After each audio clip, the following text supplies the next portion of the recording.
Hi, I'm Brian Ferguson, arts correspondent at the Herald. I'm here with Roddy Smith, who is the chief executive of Essential Edinburgh.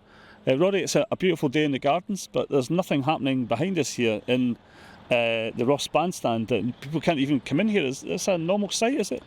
It is a normal site, unless there are events on, it's closed to the public, I presume for safety reasons, which is a real shame, because you look around today and it's a glorious day. People are sitting, having fun, kids are playing, having their lunch, enjoying themselves, and we've got this closed up space.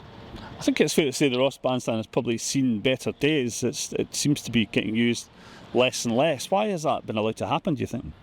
I think there's a lot of conjecture and argument in the city about what the Ross Bandstand needs to be going forward, and it is an old, pretty ugly concrete-looking structure.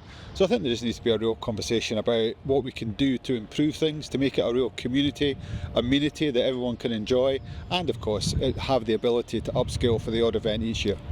Yeah, obviously, Edinburgh's a World Heritage Site. There's obviously a lot of debate around various locations around town, but do you think that this is one of the worst eyesores in the city centre, right in a great location, obviously, just underneath the castle? It's seen better days, there's absolutely no doubt about that. The issue is what we then do with it, and I would like to see far more greenery, a more open space with amenities, toilets, etc. Something that the community will use, that the visitors and the residents of the city will use all the time, just not for 5 or 6 events a year. And I think it's got huge potential. It could be great. So would you like to see this area in use for events kind of throughout the year, do you think? I think community events throughout the year, and then I think for an agreed number of larger events, because obviously that brings with it its own difficulties, complexities and so on. But it could be a great space for community choirs, for dances, for all sorts of things that the community could enjoy. I mean, very rarely do you get somewhere potentially this good right in the heart of the city centre. Who do you think it should be up to decide what actually happens in this facility? Good question. I suppose ultimately the council will decide, but there's so many stakeholders, whether it be the heritage lobbies, the Coburn Association, the residents, the businesses round about. I think everyone needs to come together, and there has been plans put forward in previous years. There's just been nothing that has met universal approval. Neither has there been the potential money to make things happen. I like its future to be an open community space where people can rent out from the council for community events, whether that be dances, choirs, anything that will bring life to this place as many times in the year as you can. It's an outdoor space, so logically you're going to be April till September primarily. But then what I like to see is the ability for bigger events to be used 3, 4, 5 times a year, whatever the agreeable number comes to.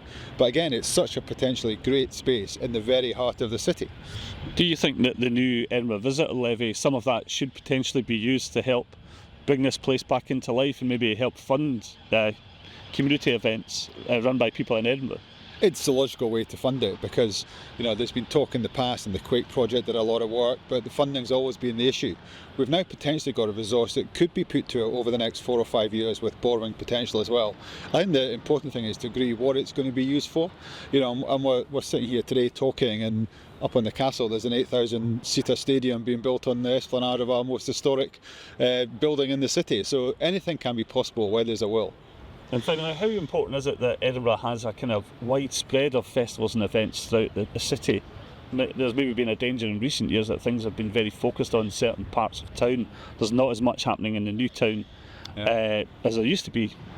Absolutely, and we have to get away from the idea that Edinburgh's all about August and Christmas. We need a year-long series of events, different events. We need to be able to attract things, and we need to just keep the city moving all the time.